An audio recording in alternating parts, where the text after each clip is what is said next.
ये ऊट पटांग क्वेश्चन तो नहीं रहता, बट ये रहता है कि क्वेश्चन कुछ डैप से रहते हैं, कुछ बाहर से रहते हैं, तो मुझसे ज़्यादातर क्वेश्चन बाहर से पूछे। करंट अफेयर्स से जो अभी रिसेंट हैपनिंग चल रही है, जैसे बीबीसी डॉक्यूमेंट्री का जो इशू है वो पूछा गया। उसमें से कैसे क्वेश्चन पूछेंगे आपसे?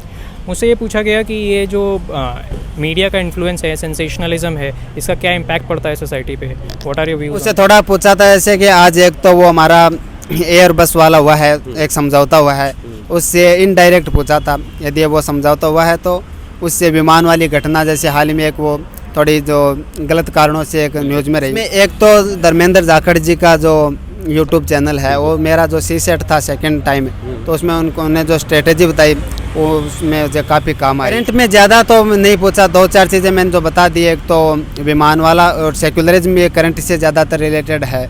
जैसे उन्होंने एक सिचुएशन बेस्ड पूछा था कि एक मीटिंग चल रही है, उसमें सभी धर्मों के लोग बैठे हैं, तो उसमें किसी एक धर्म के नाम से उस या देवता की पूजा करना आपको लगता है सही है? तो नए एस्पिरेंट के लिए यही है कि एक पहले तो एक स्ट्रेटेजी बना लें। दूसरी बात है कि कंटेंट से, फालतू कंटेंट से बचे। जितना लिमिटेड पढ़ोगे उतना जल्दी आप यहाँ तक पहुँचोगे। नमस्कार, वंदे मातरम साथियों। उम्मीद करता हूँ कि आप सब लोग अच्छे होंगे। जैसा कि आप सभी को पता है कि अभी यूपीएससी के इंटरव्यू चल रहे हैं, उसी सिलसिले में आज हमारे साथ सर है, अभी यूपीएससी भवन से बाहर आए हैं जस्ट। अभी बात करते हैं कि इनका इंटरव्यू कैसा चला। हेलो सर, इंटरव्यू कैसा गया? जैसे मेरा इंटरव्यू बहुत बढ़िया गया है। सर सबसे पहले आपका नाम और एजुकेशनल बैकग्राउंड के बारे में बताओ। सर मेरा नाम हरिराम सैनी है, मैं राजस्थान के चोरों ज़िले से बिलोंग करता हूँ और मेरी ग्रेजुएशन संस्कृत में हुई है और मैंने बीएड भी की है। ओके सर, बताइए कि आखिरकार शुरुआत किस प्रकार, किस टाइप के क्वेश्चन पूछेगी आपसे स्टार्टिंग में? मेरा जो बोर्ड था सत्यवती मैम का था, तो वो उनका ये रहता है कि ज़्यादातर वो अपने अन्य सदस्य जो है बोर्ड के, उनको परिचय करवाते हैं अपने डेप से कि किस क्या को जो ग्रेजुएशन रही है इनकी बैकग्राउंड वगैरह, तो वो रहा। ओके। लेकिन सर एक बात है हमेशा कि जब आपने कब से स्टार्टिंग प्रिपरेशन की, कब से आपको लगा कि यूपीएससी की और आपको जाना है? मैंने 2019 के स्टार्टिंग से तैयारी स्टार्ट कर दी, तो 2020 में मैंने फर्स्ट अटैम्प्ट दिया और ये मेरा भी थर्ड अटैम्प्ट है। तो ओके, ओवरऑल सर प्रीलिम्स कितनी बार आपका क्लियर हुआ? प्रीलिम्स फर्स्ट टाइम मेरा सीसेट नहीं हुआ था, जीएस हो गया था। और सेकंड टाइम मैंने मेंस दिया था, लेकिन उसमें मेंस ज़्यादा प्रिपरेशन नहीं थी, तो अब ये मेरा। तो सर आपसे कोई किसी भी प्रकार की ऊट पटांग सवाल पूछेंगे, थोड़ा बहुत हटके या फिर आपके डेप से हटके, किस प्रकार के पूछेंगे? नहीं, वो सब कहने की बात होती है, ऊट पटांग बिल्कुल भी नहीं होता है, एकदम सिंपल जाता है। जब मॉक देते हैं हम, उससे भी सिंपल होता है। बस जीएस के जो हमें अपनी राय पूछते हैं उस पर आपका क्या है। जैसे मुझसे सेकुलरिज्म पे पूछा गया कि हमारी जो सेकुलरिज्म है वो क्या वो सही है, तो उस हिसाब से। ओके। तो सर ओवरऑल आपको कितना परसेंट लगा कि ओवरऑल कितने परसेंट आपने आंसर दिया है? मैंने ज़्यादातर के आंसर दिए थे, 2-3 क्वेश्चन जो मुझे ज़्यादा आइडिया नहीं था उनमें नहीं दिया था। एक में यदि मैंने गलत भी बताया तो उन्होंने फिर खुद सही बोल दिया। ओके सर, आज के न्यूज़पेपर से किस टाइप की क्वेश्चन पूछेंगे? आप न्यूज़पेपर पढ़ के आए होंगे, क्या कुछ क्वेश्चन पूछेंगे आपसे? उससे थोड़ा पूछा था जैसे कि आज एक तो वो हमारा एयर बस वाला हुआ है, एक समझौता हुआ है, उससे इनडायरेक्ट पूछा था। यदि वो समझौता हुआ है तो उससे विमान वाली घटना, जैसे हाल ही में एक वो थोड़ी जो गलत कारणों से एक न्यूज़ में रही, तो उसकी एथिक्स से जोड़कर पूछा कि वो मानवीय मूल्यों में किस प्रकार उससे हमने सीख ली सब उससे। दोस्तों, अगर आप 2024 में अटेम्प्ट्स देने जा रहे हैं तो इस वीडियो को ध्यान से सुनना। पीडब्ल्यू ने स्टूडेंट्स के हाई डिमांड्स को देखते हुए फाउंडेशन 2.0 लॉन्च कर दिया है। अगर आपका ड्रीम है सिविल सर्विस का और अभी तक आपने तैयारी स्टार्ट नहीं करी है, तो मुझे लगता है सबसे अच्छा मौका है।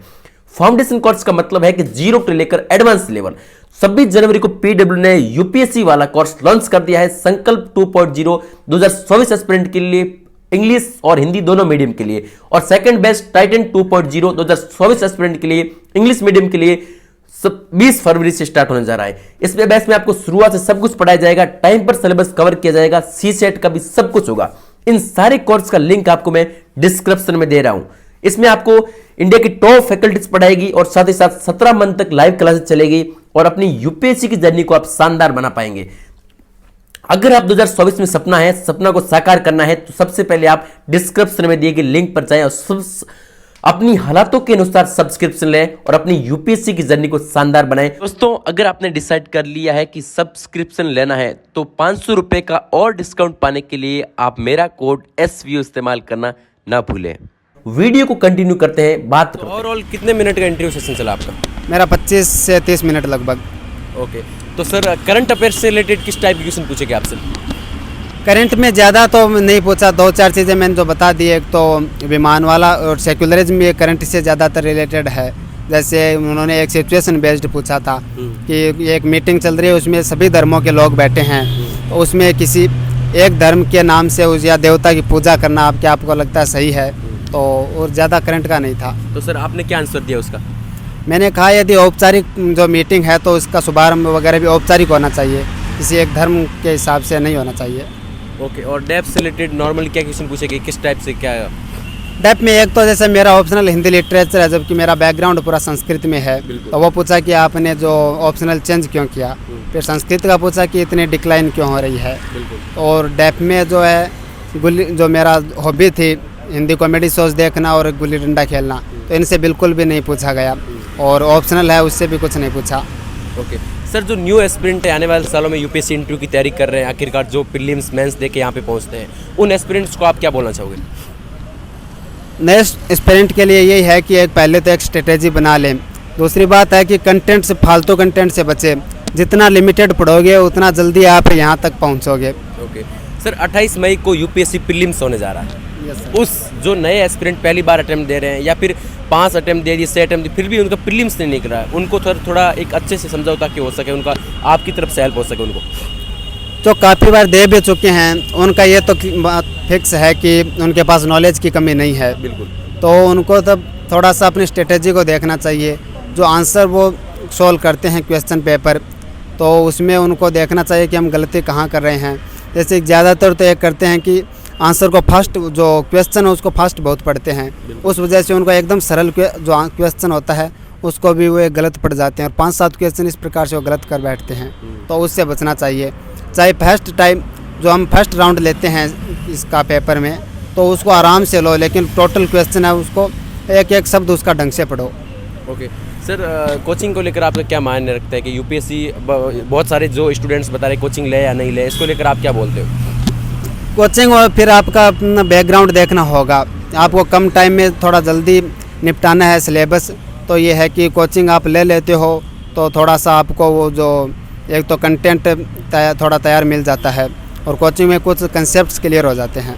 ओके सर, जैसा कि आपने बताया कि हिंदी साहित्य आपका ऑप्शनल था और इससे रिलेटेड कुछ क्वेश्चन पूछेगी आपसे, क्या क्या पूछेगी थोड़ा बहुत बताओ सर। नहीं, मुझसे हिंदी साहित्य से बिल्कुल नहीं पूछा गया, बस उतना ही पूछा था कि आपने वो ऑप्शनल चेंज क्यों किया, उसके अलावा कुछ नहीं पूछा।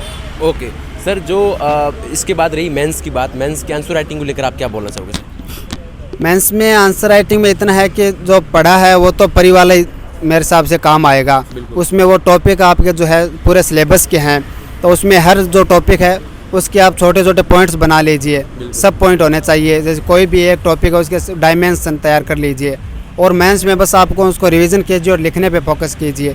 डेली आप कुछ ना कुछ ज़रूर लिखिए और फुल पेपर है वो पूरे 3 घंटे में देने की कोशिश करो। क्योंकि मैंने कई बार देखा है कि 2-2.5 घंटे 1-2 घंटे दे करके बीच में उठ जाते हैं, उस एक पेपर को पूरा करने में 3-4 घंटे मतलब कि ऐसे ही निकाल देते हैं। तो एक अनुशासन के साथ पूरा करो उनको। ओके सर, ऐसे कोई यूट्यूब चैनल का नाम बताओ जहां तक आज तक आप यूपीएससी इंटरव्यू तक सफर में पहुंचे हो, जिससे आपको थोड़ी बहुत हेल्प भी हो ताकि न्यू एस्पिरेंट जो पढ़ सके वहां से। इसमें एक तो धर्मेंद्र जाखड़ जी का जो यूट्यूब चैनल है, वो मेरा जो सीसेट था सेकंड टाइम, तो उसमें उन्होंने जो स्ट्रेटेजी बताई वो उसमें मुझे काफ़ी काम आई। और अभी इंटरव्यू के टाइम वो मुझे काफ़ी मोटिवेट भी करते रहे हैं, तो उनका काफ़ी अच्छा है। ओके सर, सी सेट को लेकर हिंदी मीडियम से तो बहुत सारी दिक्कतें आती है। एक्चुअली बहुत सारे मेरे दोस्त हैं उनको सी सेट की वजह से प्रीलिम्स नहीं हो पा रहा, तो सी सेट को लेकर आपने क्या थोड़ा बेहतरीन तकड़ी स्ट्रेटजी बनाई? सी सेट में मेरे हिसाब से कोई ऐसा ज़्यादा ऐसा कुछ नहीं करना है। अभी एक तो इसका क्या हवा ज़्यादा बन गया है, तो उतना भी ज़्यादा नहीं करना है, एक बिल्कुल भी नहीं छोड़ना है। जैसे फर्स्ट अटैम्प्ट में मैंने उसकी बिल्कुल भी प्रिपरेशन नहीं की थी, ओनली एक पेपर दिया था टेस्ट, तो वैसा भी नहीं करना है। सेकंड टाइम मैंने लगभग 7-8 टेस्ट दिए और थोड़ा सा जो था मधुकर कोटवे सर की है, उनका भी थोड़ा उनका जो यूट्यूब पे डाला हुआ है वीडियो लेकर के कंसेप्ट वो क्लियर कर लिए, तो उनका काफ़ी यूज़ किया। और लास्ट में जो है 1 महीने सी सेट के लिए आप प्रैक्टिस डेली करो, 1 से 2 घंटे आप डेली दो और कुछ टेस्ट भी लगाओ, उतना होगा तो आपका मेरे हिसाब से सी सेट आराम से निकल सकता है। और सी सेट में जो ज़्यादा ज़रूरी चीज़ है वो कॉन्फिडेंस। क्या करते हैं हम कई बार स्टार्टिंग में मैथ वगैरह के क्वेश्चन हार्ड आ जाते हैं, तो उस वजह से वो लास्ट वाले जो होते हैं उनको पूरा बिगाड़ देते हैं। बिल्कुल। और एक दूसरी हम गलती करते हैं कि जो फर्स्ट हमारा जीएस होता है उसका हमारा जो परफॉर्मेंस रहता है उसके आधार पे हम सोच लेते हैं कि ये अपना अच्छा नहीं हुआ तो फिर सेकंड भी ख़राब होगा उस हिसाब से। बिल्कुल। जबकि हमारे जीएस फर्स्ट कैसा भी हो उनको हमें माइंड में बिल्कुल भी नहीं रखना है, बस इतना करना तो है। सर आपने मॉक इंटरव्यू भी बहुत सारे दिए होंगे, मॉक इंटरव्यू और रियल इंटरव्यू में क्या थोड़ा डिफरेंट लगा, क्या फील आ रहा था सर? मॉक में थोड़ा सा औपचारिकता ज़्यादा रहती है क्योंकि उसमें ड्रेस कोड है, हमारी जो आई कांटेक्ट वगैरह है, इन चीज़ों पे ज़्यादा फोकस रहता है। यहाँ पर जो मेंबर है वो ऐसा कोई नहीं देखते हैं, वो अपने जैसे हम एंट्री करते हैं तो भी अपने डेप में लगे रहते हैं, हमारी चाल वगैरह पर ज़्यादा फोकस नहीं करते। मेरे हिसाब से यहाँ पर इतना ही है कि आप जो आपसे क्वेश्चन पूछा गया है उसका आंसर कितनी क्लैरिटी के साथ देते हो और कितना लॉजिकल देते हो, वो ज़्यादा इम्पोर्टेंट चीज़ है। ओके सर, लास्ट सवाल की ओर चलते हैं। आखिर आपकी व्यक्तिगत राय आप क्या देना चाहोगे नए एस्पिरेंट? नए एस्पिरेंट को जैसे मैंने कि पूरे इंटरव्यू के थ्रू कुछ चीज़ें बताई है, तो वही है कि एक तो आप सोर्सेज को लिमिटेड रखो, दूसरी चीज़ है प्रैक्टिस, चाहे वो प्री की हो, मेंस की हो, चाहे इंटरव्यू की हो। एक जैसे इंटरव्यू के लिए मैंने अभी फील किया लास्ट 2 महीनों में कि इसकी तैयारी मेंस का रिजल्ट आने के बाद नहीं होती, इसकी तैयारी के शुरू से हो जाती है कि बहुत सारी चीज़ें अपने लाइफ से रिलेटेड जो होती है, जैसे कि मेरे अंदर कौन सी कमियां हैं, कौन सी मजबूतियां हैं, या मैंने कहाँ पर, जैसे मेरा नाम है हरिराम, तो उसमें एक मौके में मुझसे पूछा गया कि आपका हरि का अर्थ है हरण करना, तो आपने किन कोई ऐसे घटना बताओ 3 जहाँ पर आपने लोगों का दुख हरण किया हो।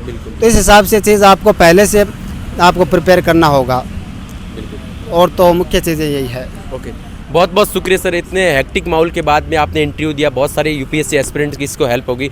जय हिंद दोस्तों, मिलते हैं अगली वीडियो में। प्लीज़ वीडियो को लाइक करें, हमारे यूट्यूब चैनल को सब्सक्राइब करें, इसी के साथ कमेंट सेक्शन में बताएं किस टाइप के क्वेश्चन पूछ सकते हैं जो नए कैंडिडेट्स आ रहे हैं। धन्यवाद।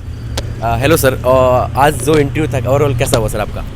मेरा इंटरव्यू ठीक हुआ। So the members were encouraging. ज़्यादा देर चला नहीं मेरा interview, but I feel positive. अब देखते हैं। सर सबसे पहले सर थोड़ा सा आपका इंट्रोडक्शन दीजिए, नाम और एजुकेशनल बैकग्राउंड। ओके सो मेरा नाम है विभोर शर्मा, मैं कानपुर उत्तर प्रदेश से हूँ। मैंने ग्रेजुएशन पढ़ाई अपनी पूरी कानपुर से करी है। ग्रेजुएशन में मैंने बीए किया है हिस्ट्री से, कानपुर यूनिवर्सिटी से। और ओके सर, ओवरऑल सर बात करें कितने मिनट तक इंटरव्यू चला सर?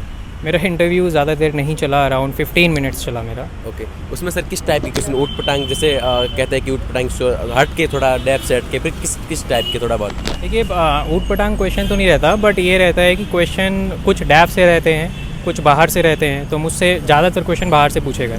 जो इश्यूज़ हैं इंपॉर्टेंट, सोशल जस्टिस से रिलेटेड, वीकर सेक्शन से रिलेटेड, उससे रिलेटेड है। और करंट अफेयर से रिलेटेड क्या पूछेंगे? करंट अफेयर्स से जो अभी रिसेंट हैपनिंग चल रही है, जैसे बीबीसी डॉक्यूमेंट्री का जो इशू है वो पूछा गया। उसमें सर कैसे क्वेश्चन पूछेंगे आपसे? मुझसे ये पूछा गया कि ये जो मीडिया का इन्फ्लुएंस है, सेंसेशनलिज्म है, इसका क्या इम्पैक्ट पड़ता है सोसाइटी पे। What are your views on that? तो आपने सर उसके बारे में बीबीसी डॉक्यूमेंट्री के बारे में क्या अपना आंसर दिया? मैंने यही बोला था, डॉक्यूमेंट्री के डायरेक्टली क्वेश्चन नहीं था, वो क्वेश्चन जनरल था मीडिया पे।